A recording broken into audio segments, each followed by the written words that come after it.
Chapter 41। निमी विवान से मिलने जाती है, लेकिन बिना मिले वापस आ जाती है, क्योंकि उसमें विवान वो फेस करने की हिम्मत नहीं थी। अब आगे, विवान अपनी कार राजवंश इंडस्ट्रीज के बाहर रोकता है। विवान गुस्से से निकल अपने तेज कदम अंदर की ओर बढ़ा देता है। वो इतने गुस्से में था कि वो ऋषि का खून भी कर सकता था। ऋषि ने उसकी निमी को उससे छिपा कर रखा, उसके इतना पूछने पर भी कभी बताया नहीं।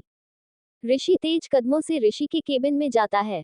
वो सीधा जा अपनी चेयर पर बैठे काम कर रहे ऋषि को कॉलर से पकड़कर खड़ा कर दीवार से लगा अपनी लाल आंखों से देखकर बोला, बता कहाँ छुपा कर रखा है मेरी निम्मी को। ऋषि अपनी कॉलर झटके से विवान के हाथ से छुड़वाते हुए बोला, भेजा तो था तुमसे मिलने उसे। विवान थोड़ी उसी के साथ वही चेयर पर बैठ बोला, नहीं मिली वो मुझसे, बिना मिले ही वो चली गई, बता कहाँ मिलेगी वो मुझे। ऋषि को अपनी लाल निगाहों से घूरते हुए बोला। ऋषि अपनी कॉलर ठीक कर विवान के सामने अपनी चेयर पर बैठकर बोला, मैंने उसे बड़ी मुश्किल से मना कर तुझसे मिलने भेजा था, मुझे क्या पता वो बिना मिले आ जाएगी। विवान कुछ सोच बोला, अगर वो मुझसे मिलने आई थी तो मिली क्यों नहीं। ऋषि बोला, अब मुझे क्या पता। विवान उसकी बात काटते हुए बोला, अब पूछ उससे। ऋषि अपना फोन निकाल निम्मी को फोन मिलाता है, लेकिन निम्मी का number out of coverage area आ रहा था। ऋषि विवान को निम्मी का नंबर देते हुए बोला, आज नहीं तो कल वो तुझसे मिलने जरूर आएगी, बस उस पर गुस्सा मत करना, वो जो कहे उसे चुपचाप सुन लेना। लेकिन अगर वो आज तुमसे दूर है तो गलती तुम्हारी भी है। तुम्हें उसे उस शादी को तोड़ने को कहते थे, अब वो तोड़कर तुमसे दूर हो गई तो तुम उसे ढूंढ रहे हो। पहले तो तुम्हें ही उस माया से शादी करनी थी। विवान एक गहरी सांस ले बोला, मुझसे गलती हो गई, जो मैं उस माया की असलियत ठीक समय पर पहचान नहीं पाया, वरना आज मेरी निम्मी मेरे साथ होती। विवान आगे बोला, मुझे निम्मी का एड्रेस दे, मैं उससे मिलने चाहता हूँ। ऋषि कुछ सोच उसे एड्रेस एक पेपर पर लिख कर देते हुए बोला, वो तुम्हें सुबह 8 बजे से पहले शाम को 5 बजे के बाद घर पर मिलेगी। इतना बोल अपनी जगह से उठ अपना लैपटॉप उठा बोला, मुझे मीटिंग में जाना है। इतना बोल केबिन से चला जाता है, विवान की उसकी सोच में छोड़कर। दूसरी ओर कपूर मेंशन, निवान वीनू के पास सोफे पर बैठ उसे आज जो हुआ उसे बता रहा था। निवान बोला, आज निमी आई भी और हमसे बिना मिले चली गई। वीनू अपनी आंखों में उम्मीद लिए बोली, देखना वो एक दिन जरूर आएगी, वो दिन भी जल्द आएगा। इतना बोल वो अपना निवान के सीने पर रख लेती है। दूसरी ओर निमी जब अपने घर आती है, निवांश दौड़कर निम्मी के पास आता है। निमी पंजों के बल बैठ उस गले लगा लेती है। निवांश बोला, मॉम आप डैड से मिली। निवांश को ऋषि ने बताया था कि आज तुम्हारी मॉम तुम्हारे डैड से मिलने जा रही है। बस निवांश को उम्मीद हुई कि उसकी मॉम उसके डैड को उसके बारे में सब बता देगी, लेकिन उसे क्या पता था उसकी मॉम उसके डैड से मिलेंगी ही नहीं। निमी पीछे हो बोली, सॉरी बच्चा, मम्मा आज डैड से नहीं मिल पाए, अगली बार जरूर मिलेगी। निवांश पीछे हट बोला, चलिए आप फ्रेश हो जाए फिर साथ में खाना खाएंगे। निमी अपना सरहा में सर हिला अपने रूम में चली जाती हैं। दूसरी ओर ओबरॉय मेंशन, मिश्री सभी को खाना सर्व कर रही थी। एक एक कर सभी अपना डिनर कर लेते हैं। मिष्टी को माधव की गोद से लेते हुए निर्मम बोली, आज मेरी मिष्टी मेरे साथ सोएगी। इतना बोल मिष्टी को अपने रूम में ले जाती है। मिश्री किचन साफ करने चली जाती है। आरव भी अपने रूम में चला जाता है। साहिल माधव के कंधे पर हाथ रख बोले, माधव क्यों मिश्री को सजा दे रहे हो, हर पति पत्नी में लड़ाई होती है, उसे बात करके सुलझाना चाहिए। पीछे कुछ सालों की तुम्हारी ये चुप्पी हमें भी चुभने लगी है, तो सोचो उसे कितनी चुभ रही होगी। अभी तो मिष्टी छोटी है, वो बड़ी हो जाएगी, बातों को समझने लगेगी, तब तुम उसे क्या जवाब दोगे। आरव वो हर रोज अपनी बहन को दिलासा देता रहता था, जब तुमने मिश्री से बात करनी बंद की थी, अब उसने भी उम्मीद छोड़ दी। बस वो तुम्हारे एहसान तले दबा है, वो तुम्हें कुछ नहीं कहता, लेकिन अपनी बहन को ऐसे देख उसे भी तकलीफ होती है। गलती सभी से होती है, लेकिन उसे माफ भी करनी चाहिए, कारण भी जानना चाहिए। हम घर वाले हैं, बाहर वाले को मौका मत देना। इतना बोल अपने रूम में चले जाते हैं। माधव अपनी सोच में गुम हो जाता है। नेक्स्ट मॉर्निंग, डिनिंग टेबल पर निवांश और निम्मी ब्रेकफास्ट कर रहे थे। निम्मी बोली, चलो स्कूल छोड़ दूं। ब्रेकफास्ट कर दोनों ही मेंशन से बाहर आ जाते हैं। कार में बैठ दोनों ही निकल जाते हैं। निम्मी कार ड्राइव कर रही थी। वो कुछ देर बाद स्कूल के बाहर कार रोकती है। निम्मी खुद कार से उतर निवांश का स्कूल बैग उसे देते हुए बोली, अपना ख्याल रखना, किसी से कोई बहस मत करना। इतना बोल थोड़ा झुक निवांश के फोरहेड पर चूमती है। निवांश भी उसके गाल पर चूम बाय बोल चला जाता है। जैसे ही निम्मी पीछे पलटती है, वो विवान से टकरा जाती है, जिसकी गोद में वेदु थी। विवान वेदु के माथे को चूमकर अपनी गोद से उतार अंदर जाने को कहता है, लेकिन उसकी नजरें निमी पर ही थी। निम्मी जो विवान को देख पीछे निवांश की ओर देखती है, जो स्कूल के अंदर इंटर कर चुका था। निमी के चेहरे पर एक डर था कि कहीं विवान ने निवांश को देख तो नहीं लिया। निमी नजरें चुरा एक साइड हो अपनी कार के पास जा चुकी थी। जैसे ही निम्मी अपनी कार में बैठने को होती है, विवान तेज कदमों से उसके पास आ निमी को बाजू से पकड़ कार में बैठने से रोक देता है। विवान निमी को खींच अपनी ओर कर कार का दरवाजा बंद कर निम्मी को कार से लगा निमी से बोला, निवांश तुम्हारा और उस ऋषि का बेटा है, इसलिए तुम मुझसे मिलने आने के बाद भी नहीं मिल पाई। क्यों क्यों किया तुमने ऐसा? तुम मुझे भूल उस ऋषि के साथ आगे कैसे बढ़ सकती हो? विवान की हाथ की पकड़ निम्मी की बाजुओं पर कसती जा रही थी। उसकी आंखें लाल लावे की तरह सुलग रही थी। आसपास के लोग उन दोनों को ही देख रहे थे। विवान को लग रहा था कि निम्मी और ऋषि ने शादी कर ली। ये इन दोनों का बेटा है, क्योंकि निवांश ऋषि को पापा बोल रहा था। अभी भी विवान ने आधी अधूरी बात सुनी थी। निमी अपनी ताकत लगा अपनी बाजू विवान के हाथ से छुड़वाते हुए बोली, सब देख रहे हैं, कहीं और चलकर बात करते हैं। कुछ देर बाद दोनों ही एक सुसान रास्ते पर खड़े थे। निम्मी ने अपना चेहरा निवान से दूसरी ओर कर रखा था। वो उसे देख ही नहीं रही थी। ये देख विवान का गुस्सा बढ़ता जा रहा था। उसका प्यार, उसकी निम्मी इतने टाइम बाद उसके सामने था, फिर भी वो उससे नजरें नहीं मिला रही थी। विवान कुछ देर की खामोशी के बाद आगे बढ़ निमी को गले लगा लेता है। कुछ देर के लिए वो अपनी गलत फहमी को भूल जाता है। ना चाहते हुए भी निम्मी की आंखों से आंसू की धारा बह जाती है। विवान की भी आंखें नम थी। पूरे 7 साल बाद वो अपनी निम्मी को अपने सामने देख रहा था। माया की चालाकियों के कारण वो अपना प्यार कभी निम्मी से कन्फेस ही नहीं कर पाया। चैप्टर 42। अब आगे। विवान निमी का चेहरा पकड़ अपनी ओर घूमता है। निमी की आंखें नम थी, लेकिन वो अपने आंसुओं, अपने इमोशंस पर कंट्रोल कर रही थी। विवान निमी की आंखों में देख बोला, 7 साल तुम्हारा इंतजार किया, और तुमने उस ऋषि के साथ। इतना बोल विवान खामोश हो जाता है। निम्मी हैरानी से विवान को देख रही थी। वो उसकी बात समझ नहीं पाए, आखिर वो कहना क्या चाहता है। विवान की आंखों में एक सैलाब उमड़ आया था। विवान सख्ती से अपने इमोशंस को कंट्रोल कर बोला, तुम्हें कहाँ कहाँ नहीं ढूंढा हमने, लेकिन तुम इतने करीब थी। एक बार भी हमसे मिलना जरूरी नहीं समझा। मैं नहीं तो तुम्हारे पेरेंट्स से तो मिल सकती थी। इन सब में उनकी क्या गलती थी?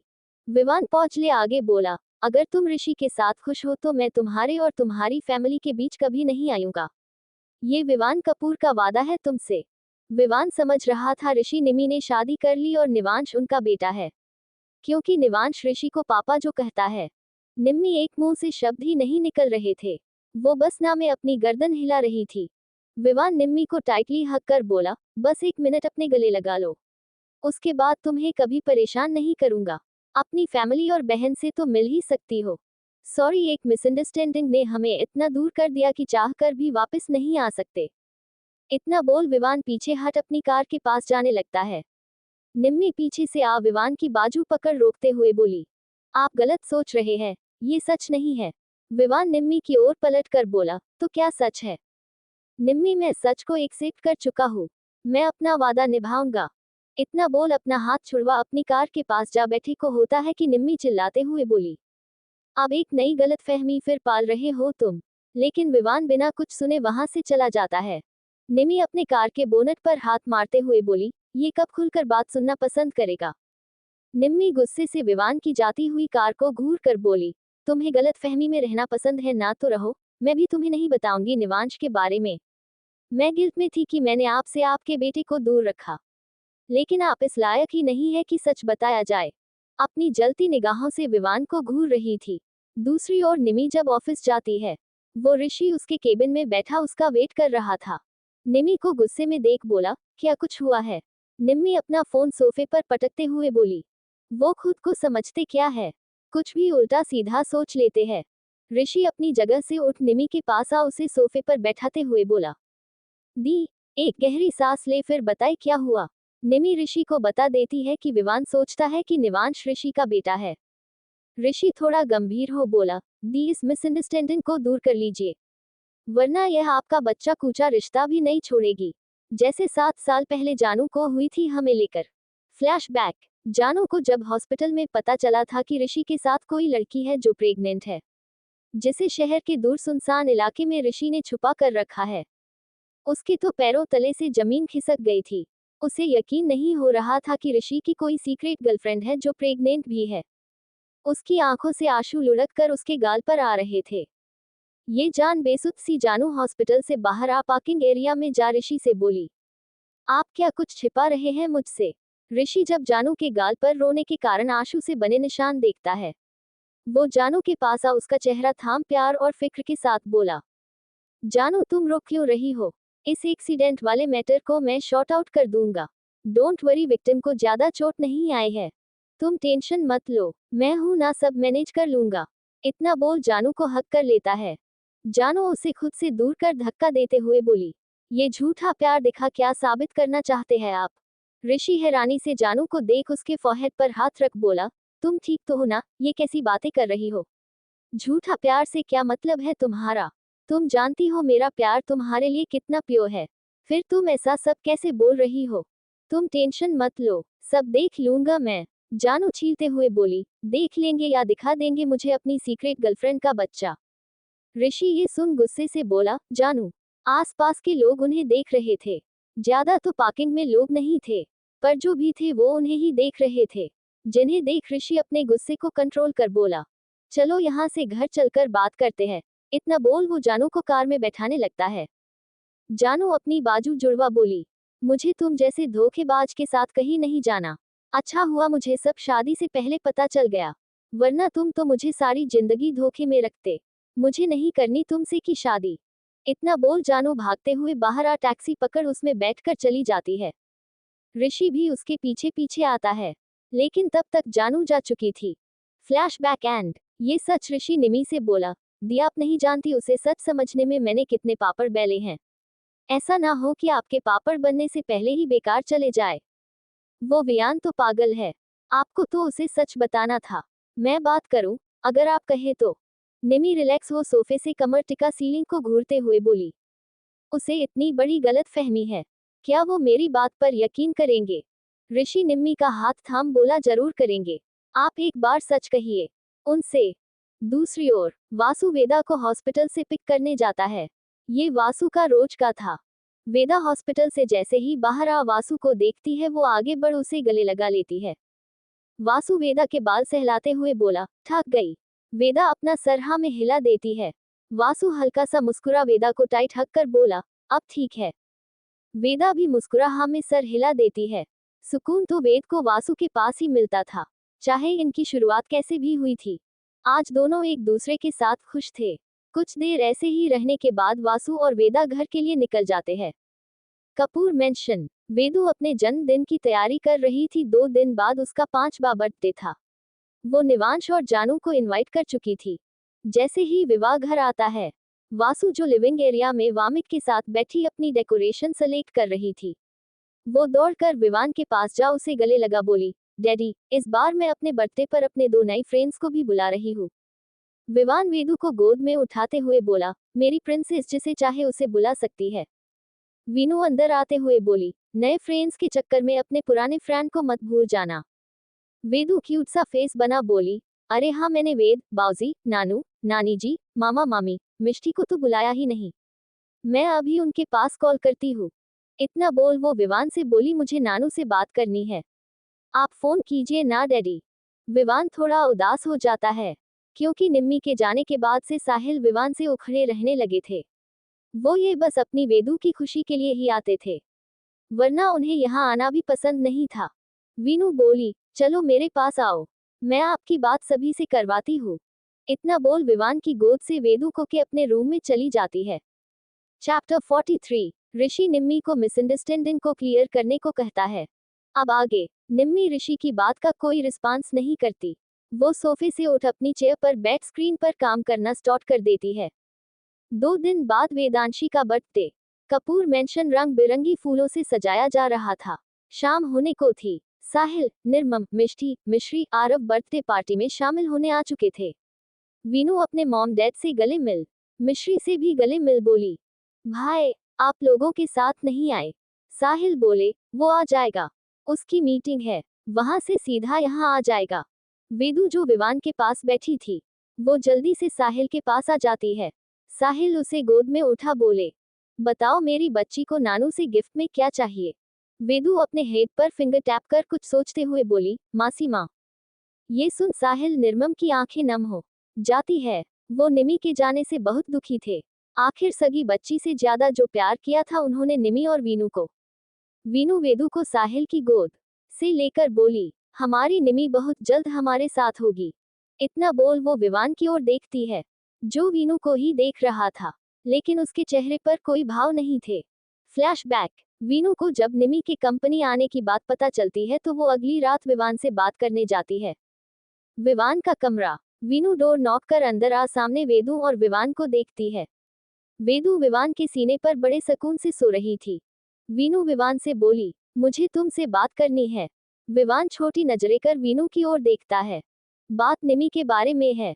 विवान वेदू को ठीक से बेड पर सुला उसके साइड में पिल्लो लगा। वीनू को अपने पीछे आने का इशारा करता है। दोनों ही स्टडी रूम में खड़े थे। वीनू बोली, मैंने सुना कल निमी तुमसे मिलने आई थी। विवान बोला, मैं आज उससे मिला था।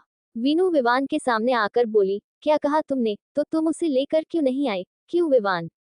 विवान की शर्ट का कॉलर पदक झंझोरते हुए बोली, मेरी बहन तुम्हारे कारण गई थी। अब तुम उसे वापस नहीं ला पा रहे, जबकि अब तुम जानते हो वो कहाँ है। विवान की बात सुन वीनू के हाथ से विवान की कॉलर पर पकड़ छूट जाती है। वो अपनी जिंदगी में आगे बढ़ चुकी है। उसका एक बेटा भी है। मैं कैसे उस हैप्पी फैमिली को बर्बाद कर दूं? सिर्फ मेरी खुशी के लिए, तुम्हारी खुशी के लिए। कैसे कैसे ले आयूं वापस उसे? किस हक से? विवान के शब्दों में दर्द झलक रहा था, शायद जो वीनू ने पहली बार महसूस किया था। विवान वरना हमेशा ही स्ट्रांग बनकर रहता था, लेकिन आज उसने जब निमी को निवांश के साथ देखा जिसे वो ऋषि का बेटा समझ रहा था, उसे बहुत तकलीफ हुई कि उसकी एक गलत फहमी ने उसके प्यार को उससे दूर कर दिया। वीनू विवान से बोली, तुम्हें गलत फहमी हुई है। ऐसा नहीं हो सकता। मेरी निमी ऐसी नहीं कर सकती है। वो सिर्फ तुमसे प्यार करती है। विवान बालकनी में रेलिंग के सहारे खड़े हो रेलिंग पर अपनी पकड़ कसते हुए बोला, मैंने खुद उस बच्चे के मुंह से सुना है। वो बच्चा निम्मी को मॉम और उस ऋषि को पापा बोलता है। बताओ वीनू, फिर मैं गलत कैसे हुआ? वीनू को स्कूल के बाहर जो उसकी निवांश की मुलाकात हुई थी, वो याद आती है। उसके चेहरे पर एक मुस्कुराहट थी। उसे समझ आ जाता है कि निवांश विवान और निमिष्का का ही बेटा है। वो विवान से बोली, सच में तुम्हें गलत फहमी हुई है। मैं उम्मीद करूंगी निम्मी जल्द से जल्द इस गलत फहमी को दूर करे। फ्लैशबैक एंड, वीनू विवान को देख हल्का मुस्कुरा वेदू से बोली, बच्चा अपने अपने न्यू फ्रेंड्स से पूछा वो कब तक आएंगे? वीनू प्यारी मुस्कान के साथ बोली, जी मम्मा वो आते होंगे। दूसरी ओर जानू जानवी को तैयार कर उसे रूम से बाहर जाकर निवांश को देखने को कहती है, जाओ देखो भाई रेडी हुआ कि नहीं। जानवी के जाने के बाद जानू ऋषि से बोली, जो वहीं एक साइड सोफे पर काम कर रहा था। ऋषि, वो वीनू शायद निशिका दी की फैमिली है। ये सुन ऋषि की लैपटॉप पर चलती उंगलियां रुक जाती है। जानू आगे बोली, क्या हमें जान चाहिए? अगर किसी को निवांश के बारे में पता चला तो? ऋषि बोला, मैं तो यही चाहता हूँ, लेकिन दी पता नहीं कब सबको निवांश के बारे में बताएंगी। वैसे दी है कहा? जानवी पूछती है। ऋषि बोला, एक मीटिंग में गई है, आ जाएगी। कुछ देर बाद चारों ही विवान के मेंशन के बाहर थे। ऋषि जानू जानवी को कार से उतरने को कहता है। जानू, तुम जानवी को लेकर अंदर जाओ, मुझे निवांश से कुछ बात करनी है। ये सुन जानवी अपने डैड को अपनी छोटी नजरें कर घूर कर देखती है। ऋषि अपनी बेटी की नजरों को सवाल समझ बोला, ऐसे तो तुम्हारी माँ भी मुझ पर शक नहीं करती, जैसे ये 2.5 फीट की मेरी बेटी करती है। जानवी अपने हाथ बांध आईब्रो उचका कर बोली, ऐसी क्या बात करनी है भाई से जो आप मेरे सामने नहीं कर सकते? ऋषि जानवी की ओर देख बोला, यार अपनी इस ओवर स्मार्ट बेटी को लेकर जा। जानू पीछे पलट जानवी को समझाते हुए बोली, तुम्हारे भाई की पिटाई नहीं करने वाले आपके डैडी। चलो। जानवी अभी भी ऋषि को घूर रही थी। जानवी ने निवांश से बोला, तुम ही समझाओ तुम्हारी बहन को। निवांश जानवी को जाने का इशारा करता है। जानवी कार का दरवाजा जोर से पटक कर जानू के साथ चली जाती है। जानू और जानवी दोनों अंदर चले जाते हैं। वेदू जानवी को देख उसके पास जाकर बोली, तुम निवांश को नहीं लाई? वो अपनी मॉम के साथ आएगा। दरवाजे पर खड़ा ऋषि कहता है। ये सुन ऋषि के पास जा जानवी छोटी नजरें कर हाथ बांध कर देख रही थी। बाकी सभी घर वाले उम्मीद से, क्योंकि ऋषि ही 7 साल पहले ऐसे ही आकर उनकी निमी को अपने साथ लेकर गया था। आज वो भी इस सभी लोगों से 7 साल बाद मिल रहा था। फर्क इतना था, आज वो सभी मौजूद नहीं थे। ऋषि आगे बढ़ जानवी को गोद में उठा बोला, अब अपना ये जासूस वाला दिमाग मत दौड़ना। तुम्हारा भाई तुम्हारी बुआ जी के साथ ही आएगा। तुम किसी से नहीं कहोगी वो आ चुका है। धीरे से जानवी के कान में बोला। जानवी बोली वजह बताए। तभी उसकी नजर विवान पर जाती है। ऋषि के कुछ कहने से पहले ही बोली, अगर आज आपने मेरे भाई को उसके डैडी से नहीं मिलवाया ना तो देखना मुझसे बुरा कोई नहीं होगा। इतना बोल विवान की ओर देखती है। ऋषि को समझते देर नहीं लगती, उसकी बेटी जानती है कि निवांश का डैड कौन है। ऋषि जानवी के माथे को चूम बोला, मेरी जासूस बेटी को तो सब पता है। इतना बोल वो जानवी को गोद से नीचे उतार देता है। ऋषि 2 ही कदम आगे बढ़ा था कि एक चट थप्पड़ की आवाज गूंज उठती है। सामने साहिल खड़े थे। वो ऋषि की कॉलर झंझोड़ते हुए बोले, कहा है मेरी बेटी बोल, ऑस्ट्रेलिया मीटिंग में गई थी ना वो तेरे साथ? आज तक वापस क्यों नहीं आई? 7 साल हो गए उसे मुझे दूर हुए, मेरी बेटी को मुझे वापस दे दो। उद्धरण चिन्ह। वीनू आगे साहिल के हाथ से ऋषि का कॉलर छुड़वा बोली, डैड प्लीज शांत हो जाए, यहाँ बच्चे भी है। इतना बोल वीनू एक सर्वेंट से सभी बच्चों को ऊपर ले जाने का इशारा करती है कि तभी जानवी बोली, क्या आपकी बेटी छोटी बच्ची है जिसे मेरे डैड ने किडनैप कर लिया? शायद आपकी बेटी वापस नहीं आना चाहती, इसलिए वो नहीं आई। इसमें मेरे डैड की गलती नहीं। जानवी भले ही बच्ची थी, लेकिन बात तो उसने सही कही थी। कुछ गलत नहीं कहा था उसने। Like share comment subscribe to my channel for more updates. Join WhatsApp channel link through channel description. Chapter 44। Sahil आगे बढ़ ऋषि के गाल पर तमाचा जड़ देते हैं। अब आगे वहां मौजूद सभी जानवी की बातें हैरानी से सुन रहे थे। 7 साल की छोटी सी बच्ची से इतनी बड़ी बड़ी बातों की किसी को उम्मीद नहीं थी। लेकिन जो भी था, खैर जानवी ने कहा तो सच ही था कि उसके डैड ने निम्मी को किडनैप करके अपने पास नहीं रखा है। वह अगर अपनी फैमिली से दूर है तो अपनी मर्जी, अपनी खुद की कोई पर्सनल वजह के कारण है। ऋषि एक गहरी सांस ले बोला, आज मैं यहाँ आप सभी को आपकी बेटी से मिलवाने आया हूँ। बस थोड़ा सा सब्र रखें। हाँ, मैं 7 साल पहले उसे इसी तरह आकर लेकर गया था और आज इसी तरह आकर लेकर वापस भी लाऊंगा। लेकिन इस बार वह अकेली नहीं आएगी। बहुत सारे सवाल जवाब, बहुत कुछ अपने साथ लेकर आएगी। दूसरी ओर निमी अपनी कार से उतर निवांश के पास जाती है, जो कपूर मेंशन के पार्किंग एरिया में ऋषि की कार के पास खड़ा था। निमी ने ध्यान नहीं दिया था कि मेंशन की नाम प्लेट पर क्या लिखा है, क्योंकि वो मुंबई छोड़ दिल्ली आ चुकी थी। उसकी एक नॉर्मल इन्फॉर्मेशन सुन सभी उसके पीछे दिल्ली आ चुके थे। निवांश निमी से बोला, मॉम मेरे सभी दोस्त अपने पेरेंट्स के साथ आए हैं। मेरे पास डैड भी नहीं है, और आप भी नहीं आती तो मैं यहाँ अकेला फील करता। निम्मी छोटी नजरें कर हाथ बांध निवेश को देख बोली, तुम्हारे गॉड फादर और गॉड मदर तो है ना आपके साथ? निवांश बोला, मॉम लेकिन मॉम और डैड की जगह कोई नहीं ले सकता, भले ही कोई कितना ही खास क्यों ना हो। निम्मी पंजों के बल बैठ निवांश का चेहरा अपने हाथों में थाम बोली, सॉरी बच्चा, आपको मेरे कारण अपने डैड से दूर रहना पड़ रहा है। प्रॉमिस, बहुत जल्द आप उनके साथ होंगे। इतना कहकर वह निवांश को गले लगा लेती है। अंधेरा हो चुका था। दोनों ही माँ बेटे वही ऐसे ही कुछ देर रहने के बाद मेंशन के अंदर की ओर चली जाती है, जहां बहुत हल्की डिम लाइट्स ऑन थी। कुछ साफ नजर नहीं आ रहा था। निम्मी अंदर आ निवांश से बोली, बच्चा हम गलत घर में तो नहीं आए ना? यहाँ ऐसा अंधेरा क्यों है? सच में यहाँ की बर्थडे पार्टी है? निम्मी ने इतना ही कहा था कि मेंशन की सारी लाइट्स ऑन हो जाती है और निम्मी की आंखों में चुभती रोशनी के सामने उसकी पूरी फैमिली खड़ी थी। अब पूरी फैमिली निमी और निवांश को हैरानी से देख रहे थे। वीनू के चेहरे पर मुस्कुराहट थी और बाकी सब हैरानी से सोक्ड होकर निवांश और निमी का देख रहे थे। वीनू को कहीं ना कहीं पहले से ही अंदाजा हो चुका था कि निवांश विवान का ही बेटा है, जिसे निमी ने अब तक सबसे छुपा कर रखा है, अपनी खुद की असली पहचान की तरह। निर्मम तेज कदमों से आगे बढ़ निमी को गले लगा, फूट फूट कर रोने लगती है। निम्मी भी अपने कांपते हाथों से अपनी मां पर अपनी पकड़ कस देती है। पूरे 7 साल बाद वह अपनी मां की ममता, अपनी मां के स्पर्श को महसूस कर रही थी। सिर्फ निम्मी ने निवांश को ही उसके डैड से दूर नहीं, खुद को भी अपनी पूरी फैमिली से दूर किया था। निर्मम का रोना तेज हो जाता है। वह अपनी बच्ची को देख अपने इमोशंस को कंट्रोल नहीं कर पाते।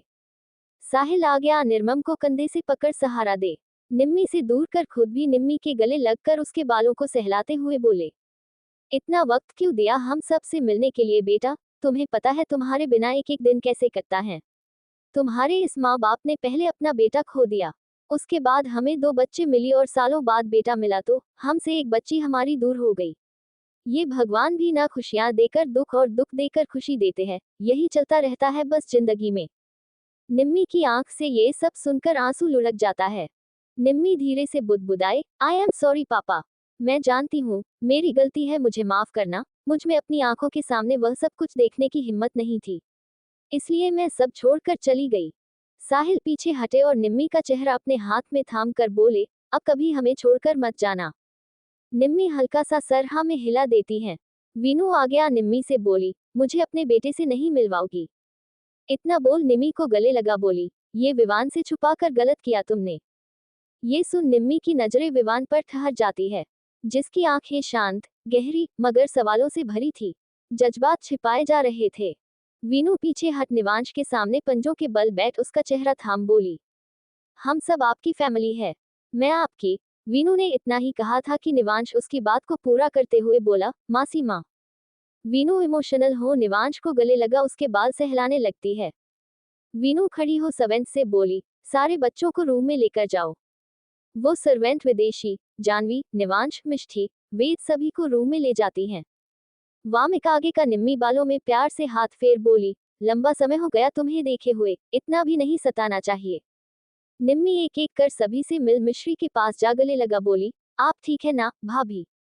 मिश्री अपना सर हाँ में हिला देती है। निम्मी मिश्री से बोली, यहाँ भाई क्यों नहीं है? साहिल बोले, वो भी आता होगा। निम्मी सभी से मिल चुकी थी लेकिन विवान से नजरें मिलने की हिम्मत उसमें अब भी नहीं थी। सभी की नजरों में निवांश को लेकर सवाल थे। निम्मी हिम्मत कर सभी से बोली, निवांश मेरा बेटा है। एक गहरी सांस ले बोली, मेरा और विवान का बेटा। मैंने उसे आप सभी से छिपा कर रखा, उसके लिए मुझे माफ करना। वामिक आ गया बोली, तुम प्रेग्नेंट थी तो तुम हम सभी को छोड़कर क्यों गई? वामिक की आवाज में दर्द झलक रहा था, क्योंकि विवान माया से शादी करना चाहते थे और मैं उनके बीच में नहीं आना चाहती थी।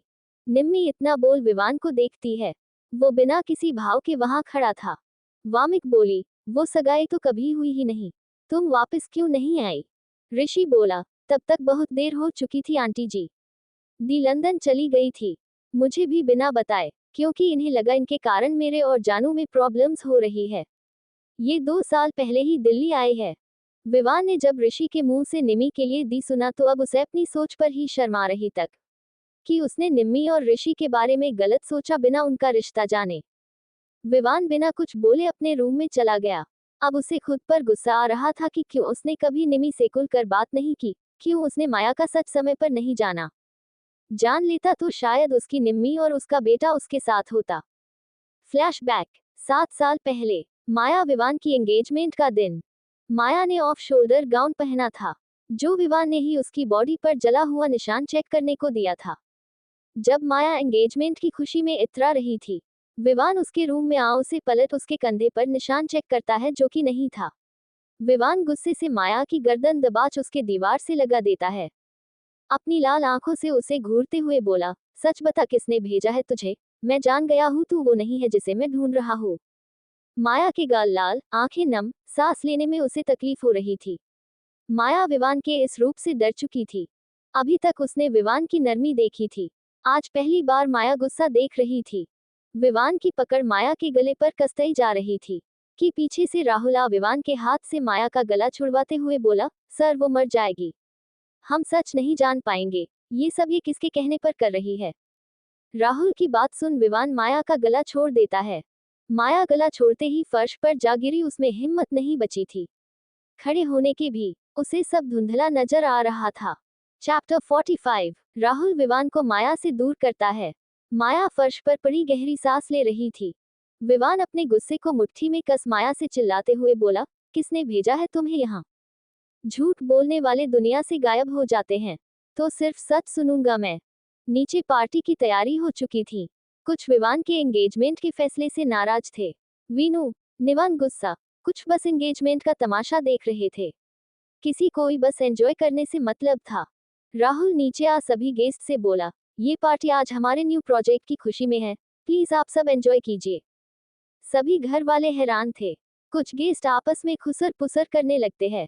वीनू गुस्से से अपनी मुठिया कश इस रूम की तरफ चली जाती है जहां विवान और माया मौजूद थे। वीनू रूम में जा सीधा दरवाजा धड़ाम की आवाज से खोलते हुए अंदर जा विवान की कॉलर पकड़ते हुए उसे झांझोर कर बोली है, ये सब क्या चल रहा है तुम्हारे दिमाग में? पहले इस लड़की से एंगेजमेंट करना चाहते थे और अब इस एंगेजमेंट पार्टी को प्रोजेक्ट की सेलिब्रेशन पार्टी बता दिया। चल क्या रहा है तुम्हारे दिमाग में? एक झटके के साथ विवान की कॉलर छोड़ देती है। माया की ओर देखती है, जिसका चेहरा लाल था, जो अभी भी जमीन पर सिकुड़ कर बैठी थी। वीनू उसे बाजू से पकड़ खड़ा कर बोली, विवान से बोली, इससे शादी करना चाहती थे ना, इसके कारण मेरी बहन से डिवोर्स लिया ना तुमने, उसकी रिस्पॉन्सिबिलिटी लेने से इनकार किया ना तुमने, इस लड़की के कारण है, क्या है ऐसा इस लड़की में? इतना बोलते समय वीनू के हाथों की पकड़ माया के बाजू पर कसती जा रही थी। विवान खामोश खड़ा था और विवान की खामोशी बीनू को चुभ रही थी। बीनू माया को घसीटते हुए विवान के सामने खड़ा कर बोली, मैं कुछ पूछ रही हूँ। यही है ना वह जिसके कारण तुमने मेरी बहन को चीट किया, मेरी बहन को धोखा दिया, उसे रिस्पॉन्सिबिलिटी लेने का वादा देकर भी छोड़ दिया तुमने। यही है ना वह लड़की जिसके कारण मेरी बहन को इस घर को छोड़कर जाने का कारण? विवान को निम्मी की कुछ बातें समझ नहीं आई। वह छोटी नजरें कर वीनू की ओर देख बोला, मैं कुछ समझा नहीं, तुम क्या कहना चाहती हो? वीनू एक फीकी हंसी हंसते हुए ताली बजाते हुए बोली, the great businessman Vivaan Kapoor को मेरी बातें समझ नहीं आ रही, या समझने की कोशिश नहीं कर रहे हो तुम? क्यों किया तुमने मेरी प्रिंसेस के साथ ऐसा, वह भी इस धोखेबाज लड़की के लिए? इससे शादी करना चाहती थे ना, तब एंगेजमेंट क्यों नहीं कर रहे? कारण क्या है? मैं कारण जानना चाहती हूँ। विवान गहरी सांस ले वीनू को सारी बात बता देता है। वीनू का गुस्सा साथ में आसमान तक पहुंच चुका था और वह एक थप्पड़ विमान के गाल पर जड़ देती है। विवान का चेहरा एक ओर को झुक चुका था। विवान अपने मुठिया को कश गुस्से को अपनी मुट्ठी में समाने की कोशिश कर रहा था।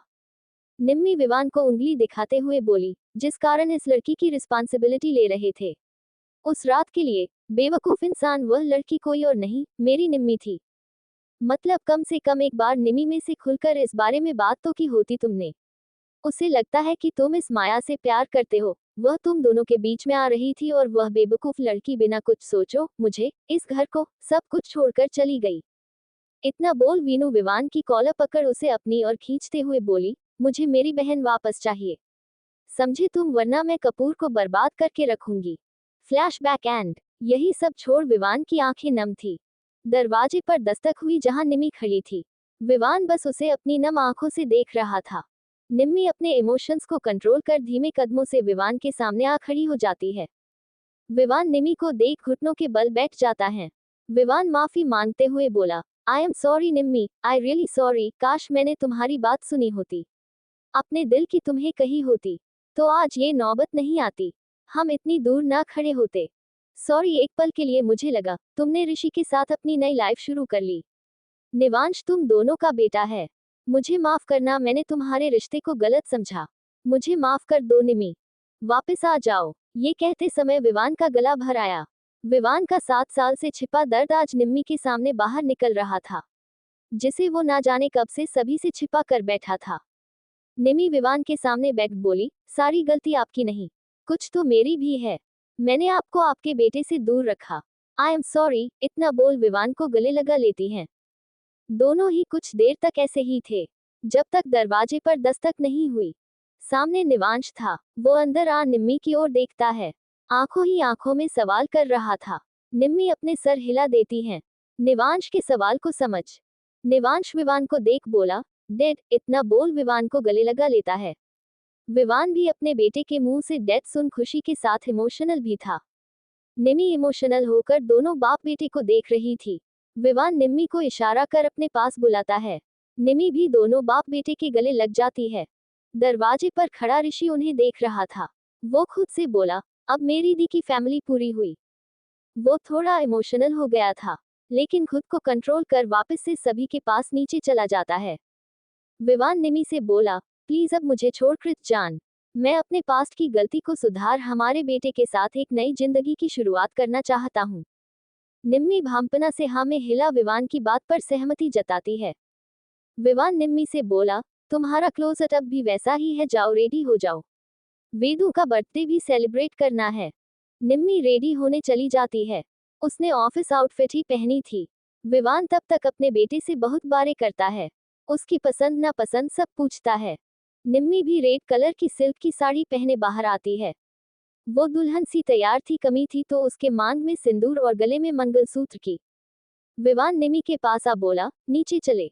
इतना बोल अपना हाथ आगे कर देता है। उसने निवांश को गोद में उठा रखा था। निम्मी विवान की बाजू पकड़ उसके साथ नीचे की ओर चली जाती है।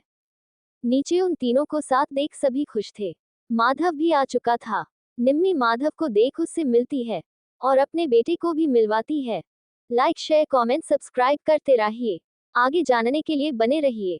चैप्टर 46। अब आगे सभी मिलकर वेदांशी का बर्थडे सेलिब्रेट करते हैं। आज सभी खुश थे क्योंकि उनकी निम्मी वापस आ चुकी थी, विवान के बेटे के साथ, वो भी पूरे 7 साल बाद। निम्मी निवांश साहिल निर्मम के साथ ओबरॉय मेंशन जाते हैं क्योंकि वो अपनी बेटी को अपने पास रखना चाहते थे। विवान निम्मी निवांश को कार तक छोड़ने आता है। विवान पंजों के बल बैठ निवांश के माथे को चूम बोला, डैड बहुत जल्द आपको लेने आएंगे। निवांश प्यारी सी मुस्कान के साथ अपना सर हाँ में हिला देता है। विवान को गले लगा निवांश बोला, इतने समय मैंने अपने डैड का वेट किया है, थोड़ा और कर सकता हूँ। अब तो मैं आपको सबके सामने डैड बोल भी सकता हूँ। विवान पीछे हट अपना सर हाँ में हिला देता है। विवान साहिल और निर्मम से बोला, सॉरी मॉम डैड, मेरे कारण आप दोनों इतने साल अपनी बेटी से दूर रहे, लेकिन इस बार मैं मेरी निम्मी को एक पल के लिए भी दूर नहीं जाने दूंगा।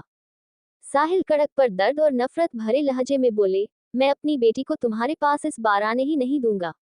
जब उसे तुम्हारे साथ 7 साल पहले पूरे रीति रिवाज के साथ भेजा था, तब तो तुम उसका ख्याल रख नहीं पाए। अब क्या खाक उम्मीद करूं मैं तुमसे, मेरी सारी उम्मीद टूट चुकी है। साहिल निम्मी और निवांश से कार में बैठने को कहते हैं। निवांश निम्मी की ओर देखता है। उसका अपने पापा को छोड़कर जाने का मन नहीं था, फिर भी वो कार में बैठ जाता है। साहिल और निर्मम भी बैठ जाते हैं। विवान निम्मी का हाथ पकड़ बोला, मैं मॉम डैड को जरूर मानकर तुम्हें और निवांश को लेकर इस घर में आऊंगा। वीनू निवान कुछ दूरी पर खड़े सब देख रहे थे। वेदू वीनू के कंधे पर सर रख सो रही थी। निवान वीनू को इशारा करता है, सब ठीक हो जाएगा। वीनू निवान से बोली, विवान को सपोर्ट की जरूरत है। पहली बार इन 7 सालों में मैंने उसकी आंखों में दर्द देखा है। आज एक बिजनेसमैन नहीं बल्कि आपके छोटे भाई को आपकी जरूरत है। इतना बोल वीनू मेंशन के अंदर चली जाती है। निवान विवान के पास जा उसके कंधे पर हाथ रख बोला, सब ठीक हो जाएगा। निम्मी आ गई, बहुत जल्द इस घर में भी होगी। इतना कह विवान को गले लगा लेता है। ओबरॉय मेंशन। साहिल का कमरा। निम्मी साहिल की गोद में सर रख लेती थी। निवांश निर्मम की गोद में सो रहा था। साहिल निम्मी से बोले, मैं नहीं चाहता तुम उस विवान के पास वापस जाओ। निम्मी बोली, डैड पास्ट में जो कुछ भी हुआ उसमें हम दोनों की गलती है। हम दोनों को ही गलत फहमी थी। हम दोनों ने ही खुलकर बात नहीं की। इन सब में निवांश की क्या गलती है? मैंने उसके डैड, पूरी फैमिली से दूर रखा, लेकिन अब और कैसे गलत करूं? अब तो ये बहुत अच्छे से जानता है कि इसके डैड कौन है। निर्मम साहिल के कंधे पर हाथ रख बोली, साहिल जी जो हुआ उसे किस्मत का लेख समझ भूल जाए। साहिल अपनी सोच में गुम थे। माधव का कमरा। माधव मिष्टी को बेड पर सुला। उसके साइड में पिल्लों से प्रोटेक्शन वाल बना। अपनी अलमारी से कुछ डॉक्यूमेंट्स निकालकर सोफे पर ले बैठ जाती है। मिश्री वॉशरूम से नाइट प्लाजो शर्ट चेंज कर बाहर आती है। माधव मिश्री से बोला, मुझे कुछ बात करनी है। मिश्री माधव के सामने आकर खड़ी हो जाती हैं। माधव अपने हाथ में पकड़े डॉक्यूमेंट्स सामने टेबल पर रख मिश्री की ओर खिसका देता है। मिश्री कंफ्यूजन में बोली, ये क्या है माधव जी? माधव बिना किसी भाव के बोला, मुझे इन पर तुम्हारे सिग्नेचर चाहिए। मिश्री उन डॉक्यूमेंट्स को उठा जैसे पढ़ती है। उसकी आंख से आंसू की धारा बह जाती है। वो माधव की आंखों में देख अपनी कांपती आवाज में बोली, माधव जी ये मुझसे नहीं होगा। माधव अपनी जगह से उठ बालकनी की ओर जा अपनी पॉकेट में हाथ डाल बोला, साइन तो तुम्हें करने होंगे। अब मैं और इस जबरदस्ती के रिश्ते में नहीं रह सकता। थोड़ा रुक। माधव आगे बोला, मिष्टी मेरे साथ रहेगी। तुम उसकी माँ हो, बस इसलिए हफ्ते में एक दिन मिल सकती हो। सारी डिटेल्स डॉक्यूमेंट्स में लिखी है, अच्छे से पढ़ लेना। मैं नहीं चाहता कि थर्ड आई का राइट हैंड का 1% असर भी मेरी बेटी पर हो। ये सब सुन मिश्री की आंखों से आंसू झरने की तरह बहने लगते हैं। मिश्री में अब हिम्मत नहीं बची थी कि वो खड़ी हो सके। वो झटके से टेबल के पास बैठ बस अपनी बहती आंखों से डाइवोर्स पेपर्स और मिष्टी की कस्टडी के पेपर्स को देख रही थी। उसकी दुनिया उसके एक साइन पर टिकी थी, जिसे उजड़ने के लिए बस मिश्री का एक साइन चाहिए था। माधव रेलिंग के सहारे खड़ा चांद को निहार रहा था। कुछ पुरानी यादें उसके दिल के पुराने जख्म ताज़ा कर रही थी। फ्लैशबैक 5 साल पहले माधव को टिप मिली थी कि थर्ड आई गैंग का लीडर शहर के बाहर जंगल में किसी वेपन की डील कर रही है। माधव वहां अकेला ही गया था। उसने किसी से भी इस इंफॉर्मेशन को शेयर नहीं किया था, क्योंकि ज्यादातर थर्ड आई से जुड़ी खबर गलत ही निकलती थी। माधव छुपते छुपाते सेम लोकेशन पर पहुंच चुका था, लेकिन वह दूर दूर तक कुछ भी नहीं था। माधव जैसे ही वहां से जाने लगता है, उसे दूसरी ओर से कुछ आवाज आती है। माधव उस आवाज की ओर बढ़ जाता है तो वहां सामने कच्ची सड़क पर 2 कार खड़ी थी। बस माधव को उसके सामने जो कार थी उसके ड्राइवर की पीठ नजर आ रही थी, जिस पर कुछ निशान था, जो माधव को साफ नहीं दिख रहा था, पर इतना था कि वो लड़की है, जिसने स्लीवलेस टॉप पहना था। जैसे ही वो कार हटती है, उस दूसरी कार में बैठी मिश्री माधव के सामने थी। माधव के तो पैरों तले जमीन ही खिसक गई थी, अपनी मिश्री को वहां देख। मिश्री की आवाज उसके कान में गूंज रही थी, यस बॉस, आज से शटर बंद। आज थर्ड आई अपना मकसद पूरा कर इस गैंग को खत्म कर चुकी थी। माधव जब घर आता है, मिश्री उससे पहले ही घर आ चुकी थी।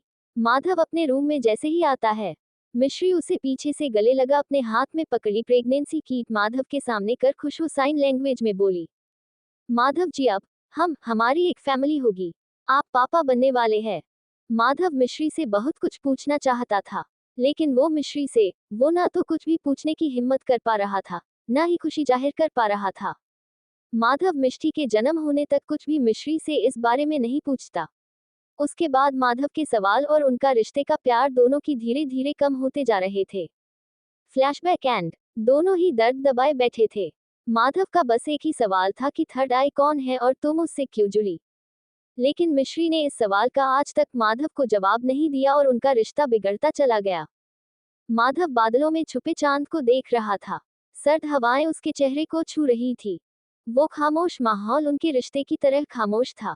नेक्स्ट मॉर्निंग डाइनिंग एरिया, सभी ब्रेकफास्ट के लिए बैठे थे। माधव और मिश्री को छोड़ सवन सर्व कर रहे थे। मिश्री मिष्टी को अपनी गोद में लिए नीचे आती है। मिश्री की आंखें रोने के कारण लाल थी। निर्मम को समझते देर नहीं लगती कि फिर से माधव मिश्री में बहस या झगड़ा हुआ है। मिश्री मिष्टी को निर्मम की गोद में देते हुए बोली, माँ आप मिष्टी का ख्याल रख सकती है, मुझे जरूरी काम से बाहर जाना है। इतना बोल वो बाहर की ओर चली जाती है।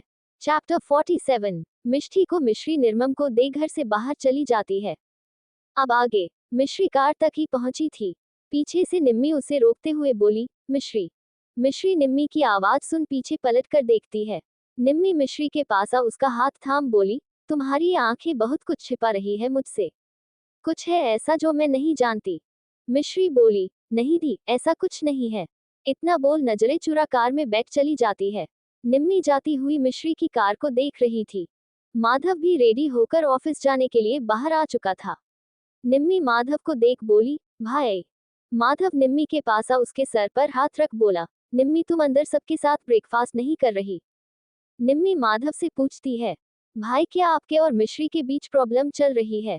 मिश्री कुछ बदली बदली सी है, वो पहले वाली नहीं लग रही। माधव अपने ख्यालों में ही बोला, सही कहा, ये वो मिश्री नहीं है जिसे मैंने कभी प्यार किया था। ये बदल गई है, शायद वो कभी मेरे सामने वो नहीं थी। जी ये असल में है। निम्मी को कुछ समझ नहीं आया। निम्मी कंफ्यूजन में बोली, भाई साफ साफ कहिए ना, मुझे कुछ समझ नहीं आया। माधव बात पलटते हुए बोला, अरे ये छोड़ो, अंदर जाकर ब्रेकफास्ट करो, सब तुम्हारा इंतजार कर रहे हैं। इतना बोल माधव भी ऑफिस के लिए निकल जाता है। निम्मी अंदर जा अपनी जगह बैठे हुए बोली, मॉम डैड भाई ने इंस्पेक्टर की जॉब क्यों छोड़ दी? निर्मम भरे स्वर में बोली, पता नहीं बेटा, मिष्टी के पैदा होने के बाद इन दोनों के बीच में कुछ भी ठीक नहीं, ना जाने क्या हुआ है। माधव ठीक से मिश्री से बात भी नहीं करता। मुझे तो डर है कहीं वो दिन ना आ जाए जब हमें इनके डाइवोर्स का ना सुनना पड़े। साहिल बोले, ऐसा कुछ हम होने नहीं देंगे। मिश्री को कहीं जाने नहीं देंगे। हमें माधव से बात करनी होगी।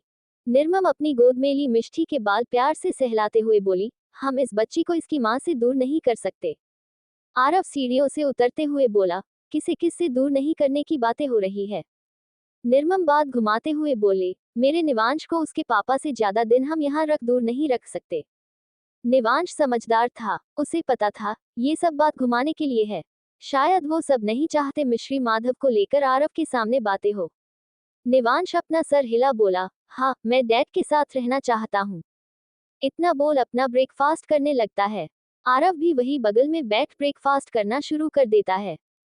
कपूर मेंशन। सभी ब्रेकफास्ट कर रहे थे। विवान रोज की तरह वेदू को अपनी गोद में बिठा ब्रेकफास्ट करवा रहा था। वामिका प्यार से वेदू के बाल सहलाते हुए बोली, वेदू अब तुम्हारे डैडी का प्यार बटने वाला है। तुम्हारा भाई जो आ जाएगा। बुआ जी ताना मारते हुए बोली, क्या पता वो विवान का बेटा है भी नहीं। ये सुन विवान का चेहरा लाल पड़ता जा रहा था। विवान की बुआ आगे बोली, विवान तुम कैसे उस बच्चे को अपना मान सकते हो। पूरे 7 साल बाद निम्मी वापस उस बच्चे के साथ आई। कैसे मान सकते हो वो तुम्हारा है। कम से कम डीएनए टेस्ट तो। विवान की मुठिया बुआ जी की बातें सुन कसती जा रही थी।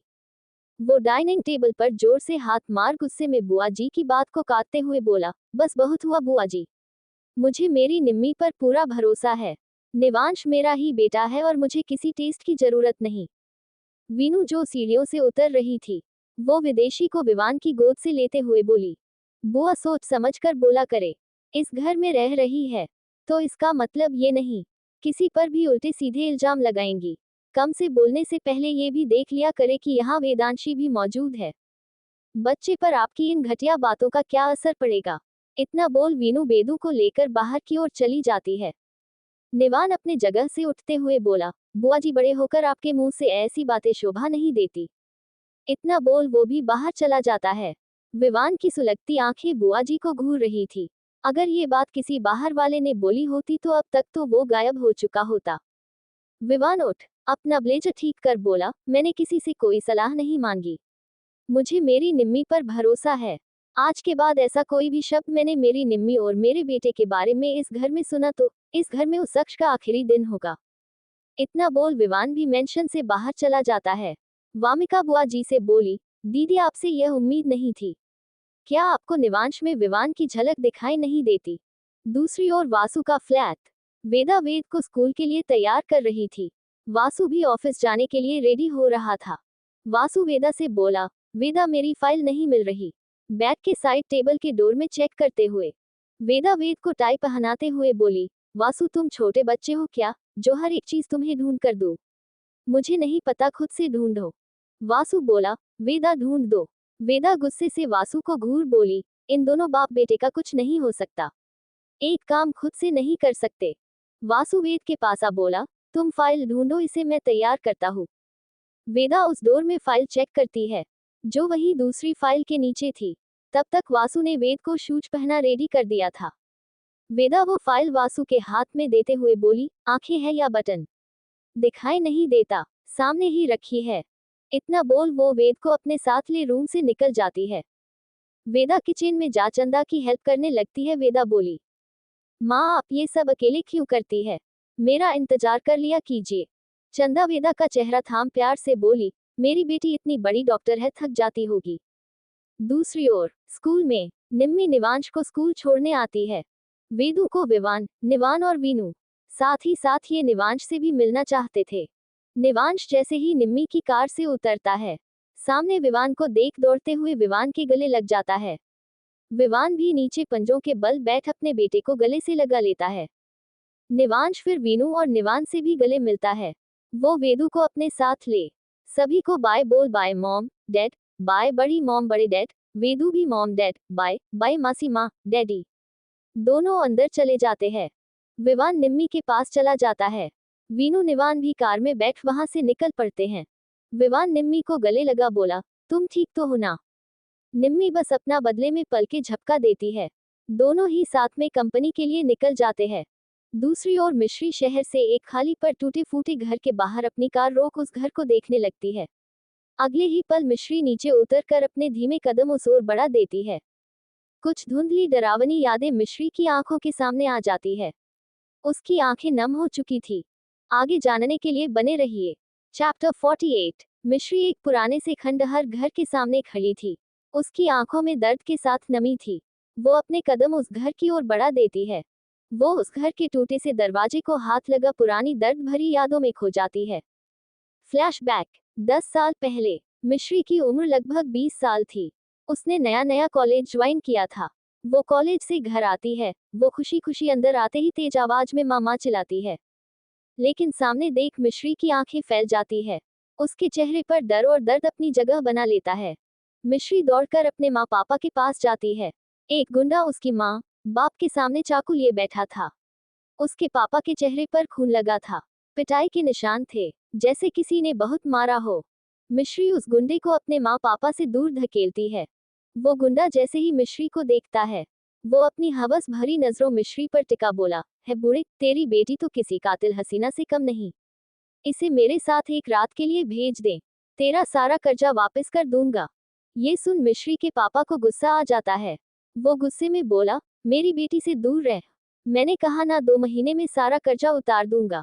इस गुंडे से मिश्री के पापा ने कुछ पैसे उधार लिए थे, लेकिन अब ये गुंडा ज्यादा ब्याज लगा 50,000 के 5 लाख बनाकर मांग रहा है, जो कि सरासर गरीब और मजबूर लोगों का फायदा उठाना है। उसके आदमियों ने उन्हें कसकर पकड़ रखा था। वो उनकी पकड़ से झूठने की कोशिश कर रहे थे, लेकिन उनमें हिम्मत नहीं थी। पहले ही वो लोग उन्हें बहुत पीटकर हालत खराब कर चुके थे। उनमें इतनी भी हिम्मत नहीं थी कि खुद को ठीक से खड़े भी कर सके। मिश्री के माँ पापा मिश्री को वहां से जाने को कहते हैं, लेकिन मिश्री अपने माँ पापा से इंच भर दूर नहीं होती। मिश्री की माँ आंखों में दर्द लिए बोली, जा बेटा जा, ये से दूर चली जा। लेकिन मिश्री रोते हुए ना में गर्दन हिला रही थी। वो गुंडा मिश्री के बाल पकड़ उसका चेहरा अपने करीब कर उसकी खुशबू लेते हुए बोला, ये खुशबू मुझे पागल कर रही है। वो गुंडा अपना चेहरा मिश्री की गर्दन में छिपा लेता है। मिश्री उसकी पकड़ से छूटने के लिए बचने की कोशिश कर रही थी। वो गुंडा मिश्री की गर्दन पर अपने होंठ रख देता है, लेकिन उसके आगे कुछ करने से पहले एक जोर से उसके पीठ पर लकड़ी का बेट आकर लगता है। वो मिश्री से दूर हट पीछे पलट कर देखता है, जहां आरव मौजूद था, छोटा सा 10-11 साल का। उसे इतनी तो समझ थी कि उसके परिवार के साथ गलत हो रहा है। आरव को देख मिश्री की माँ मिश्री से बोली, बेटा भाई को लेकर भाग जा, हमें हमारे हाल पर छोड़ दे। मिश्री एक बार फिर नामे सर हिला देती है। वो गुंडा आरव को अपनी लाल आंखों से घूर रहा था। मिश्री भागकर आरव के पास जाती है। मिश्री के माँ पापा बोले, तुम दोनों यहाँ से चले जाओ। वो गुंडा गुस्से से बैट ले आरव की ओर जाता है, लेकिन मिश्री के माँ पापा उस गुंडे के पैर पकड़ बोले, भाग जा, आरव को लेकर दूर कहीं भाग जा। वो गुंडा पीछे पलट अपनी सारी ताकत से उन दोनों से अपने पैर छुड़वाने की कोशिश कर रहा था, लेकिन वो दोनों माँ बाप अपने बच्चों को बचाने के लिए अपनी ताकत से उसे पकड़ कर बैठे थे। वो गुंडा अपना पैर ही नहीं हिला पा रहा था। उसका पारा आसमान पर था। वो 2-4 बैंड पूरी ताकत के साथ उन दोनों को मारता है। मिश्री रोते हुए आरव को अपने साथ खींचकर बाहर की ओर ले जा रही थी। उनके माँ पापा उनके सामने दम तोड़ देते हैं। आरव सदमे में सुन खड़ा था। मिश्री उसे बाहर ले जाती है। वो बस मिश्री के पीछे खींचा चला जा रहा था। वो गुंडा मिश्री के माँ पापा के दम तोड़ने के बाद भी मारना बंद नहीं होता। मिश्री जैसे तैसे आरव को खींचकर घर से बाहर लेकर आती है।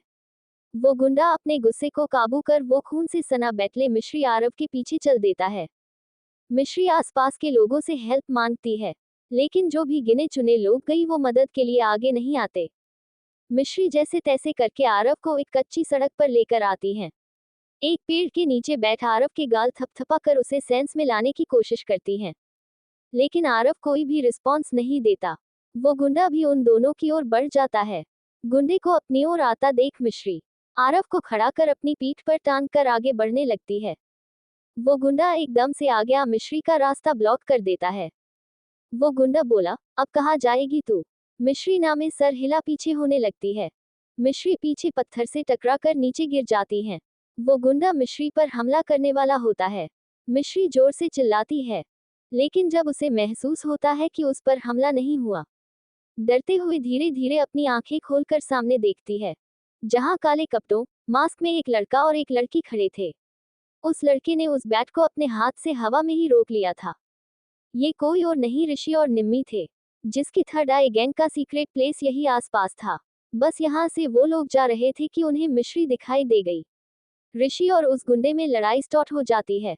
वो गुंडा ऋषि पर हावी होने लगता है। ये देख निम्मी अपनी गन निकाल कर शूट कर देती। ऋषि अपना मास्क उतार बोला, दिया आप ये पहले ही कर लेते, कम से कम मुझे इतनी फाइट तो नहीं करनी पड़ती। निम्मी बोली, ये सब छोड़ो, इस बच्चे को हॉस्पिटल लेकर चलो, इसे चोट लगी है। तब जाकर कहीं ऋषि और मिश्री का ध्यान आरव पर जाता है, जिसके सर से खून निकल रहा था, जो बेहोश था। गिरने के कारण उसके सर पर चोट लग चुकी थी। कुछ देर बाद सभी हॉस्पिटल में थे। मिश्री रोते हुए हाथ जोड़ बोली, हमारी मदद करने के लिए शुक्रिया। निम्मी ने मिश्री के साथ जो कुछ हुआ सब पता लगा लिया था। निम्मी मिश्री से बोली, मेरे लिए काम करोगी, लेकिन जोखिम भरा है, कीमत भी अच्छी मिलेगी, साथ ही तुम्हें ऐसे लोगों से लड़ना भी सिखाऊंगी। मिश्री कुछ सोच हाँ में सर हिला देती है। आरव को जब होश आता है तो पता चलता है कि आरव बोल नहीं सकता। उसे सदमा गहरा पहुंचा है। आज जी भी हुआ। मिश्री भी जब तक आरव की तरह ही बिना बोले रहना का फैसला लेती है। वो बस ऋषि और निम्मी के सामने बोलती थी। फ्लैशबैक एंड मिश्री नम आंखों से उस घर को देख रही थी।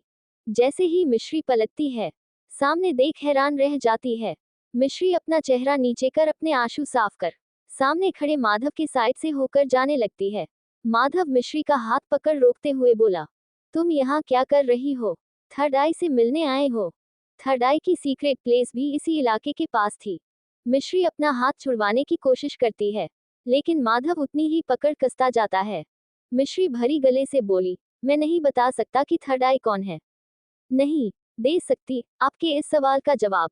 मैं डाइवोर्स पेपर्स पर साइन करना पसंद करूंगी। माधव मिश्री को अपनी ओर खींचता है। मिश्री माधव के सीने से जा लगती है। माधव अपनी आंखों में सवाल और अनकहे जज्बात लिए बोला, क्या वो थर्ड आई हमारे रिश्ते से भी ज्यादा इम्पोर्टेंट है तुम्हारे लिए? मिश्री अपने इमोशंस को कंट्रोल कर माधव को देख बोली, बस मैं इतना बता सकती हूँ कि आज मैं और आरव थर्ड आई के कारण ही जिंदा है। अगर उस दिन थर्ड आई व्यक्त पर नहीं आती तो मैं ना जाने उस गुंडे की हवस का शिकार हो किसी गटर में पड़ी होती। मेरे माँ पापा की तरह मेरे आरव को भी मार देता वो। मिश्री की आंख से आंसू लुढ़क कर गाल पर आ जाता है। वो भीगी पलकों से माधव को देख रही थी। माधव के हाथ की पकड़ मिश्री के हाथ से छूट जाती है। मिश्री 2 कदम पीछे हट अपनी कार के पास चली जाती है। माधव तो सुन हो गया था। चैप्टर 49। अब आगे। माधव अपने कमरे की खिड़की के पास खड़ा था। बाहर बारिश धीमे धीमे टपक रही थी, लेकिन उसके भीतर की बेचैनी उस बरसात से कहीं ज्यादा तेज थी। उसे रह रह कर मिश्री के कहे शब्द याद आ रहे थे। मैं जिंदा हूं तो थर्ड आई के कारण। अब जब उसे मिश्री के अतीत की कुछ परतें खुलने लगी थी, एक सच्चाई उसकी रूह को झकझोर रही थी। मिश्री ने उस दरिंदगी का अकेले सामना किया था, जब वो सिर्फ एक 20 साल की लड़की थी। एक वहशी दरिंदे से अपने माँ बाप की मौत अपनी आंखों के सामने देखना और छोटे भाई को बचाने के लिए लड़ी थी। और जिस वक्त वो टूटी, बेखरी, बेसहारा थी, उसी वक्त थर्ड आई ने उसे सहारा दिया। माधव की मुठ्ठियां कस गईं। उसे गुस्सा नहीं था कि मिश्री ने थर्ड आई से जुड़ाव रखा। दर्द इस बात का था कि उसने ये सब कभी साझा नहीं किया। मैं उसका पति था, वो बुदबुदाया। क्यों नहीं बताया उसने कि वो कौन थी? कौन है वो थर्ड आई की रहस्यमयी लड़की जिसने उसके लिए अपनी जान दांव पर लगाई, जिसने बिना स्वार्थ के मिश्री को बचाया? उसके जहन में कई सवाल गूंज रहे थे।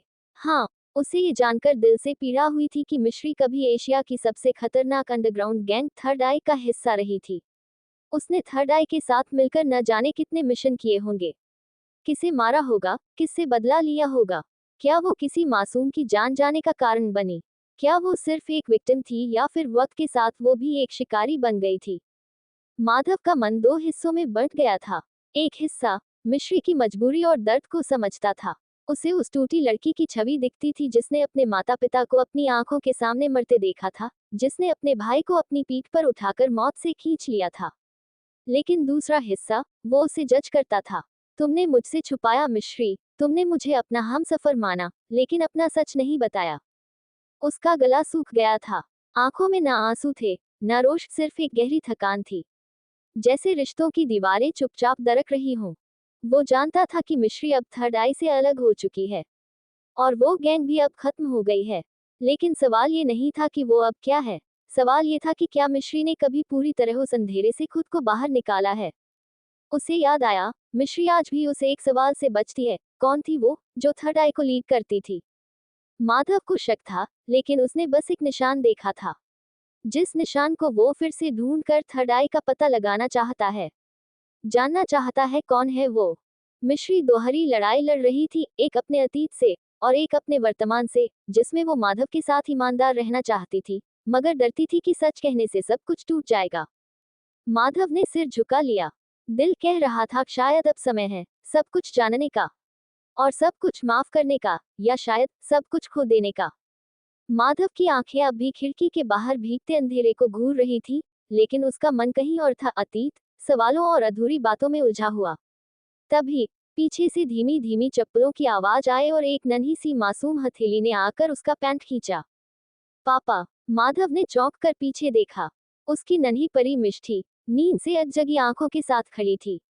उसका चेहरा उनींदा था, पर आंखों में एक मासूम जिज्ञासा थी, पापा इतने परेशान क्यों हैं?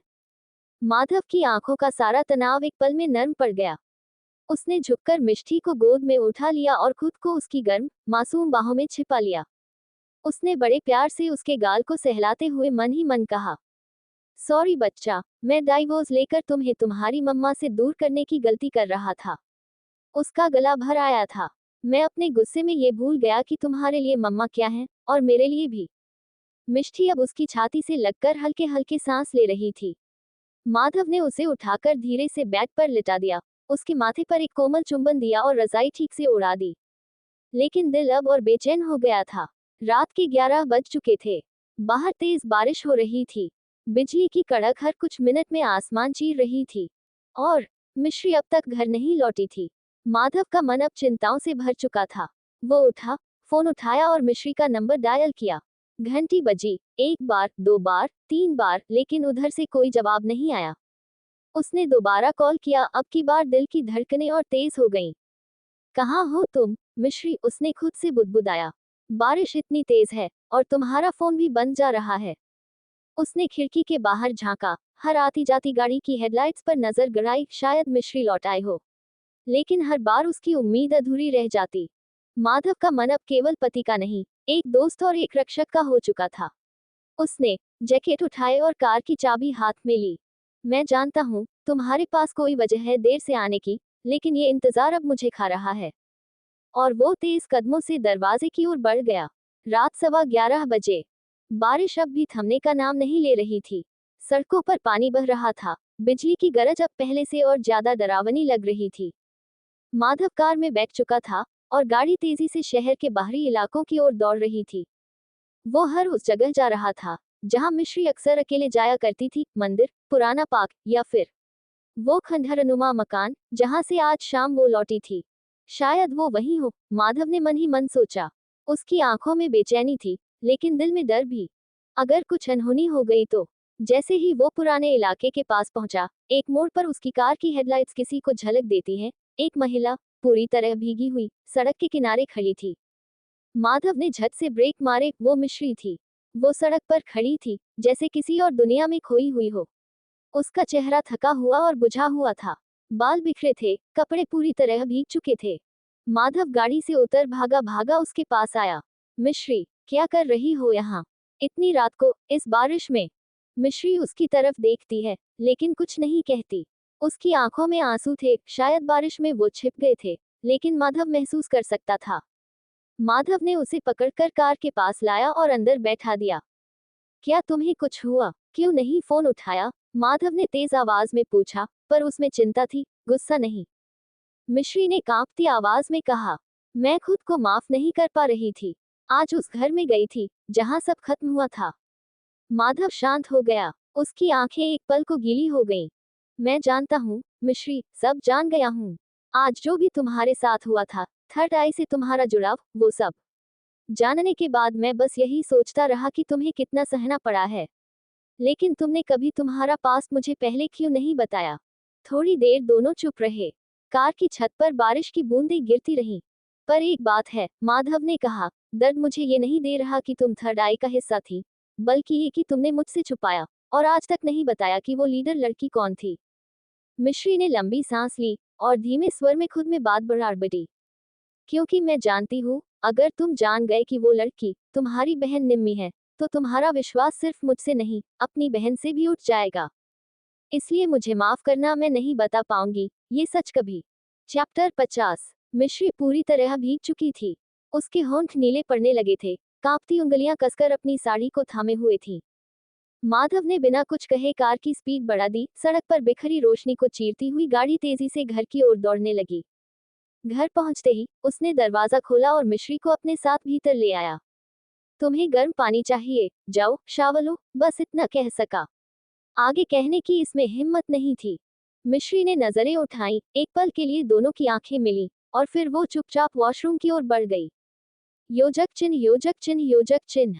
शावर का पानी लगातार उसके सिर और कंधों पर गिर रहा था, मगर उस पानी से धुलने वाला बोझ सिर्फ मिट्टी या बारिश की ठंडक नहीं थी। वो बोझ था एक ऐसा सच जिसे उसने माधव से अब तक छिपा रखा था, और शायद हमेशा छिपा कर रखना पड़ेगा। मैं नहीं बता सकती, उसने मन ही मन दोहराया। मैं आपको नहीं बता सकती कि थर्ड आई को लीड करने वाली लड़की आपकी अपनी बहन थी, निम्मी। उसकी आंखों से आंसू बहे, जो पानी की धाराओं में मिल गए। अगर तुम जान गए, तो तुम टूट जाओगे, माधव। शायद मुझसे ही नहीं, उस बहन से भी नफरत करने लगो।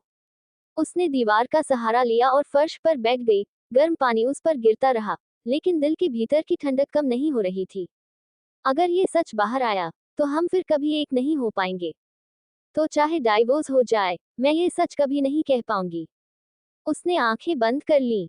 अब वो नहीं रो रही थी, अब वो सिर्फ जिंदा रहने की कोशिश कर रही थी। योजक चिन्ह, योजक चिन्ह, योजक चिन्ह।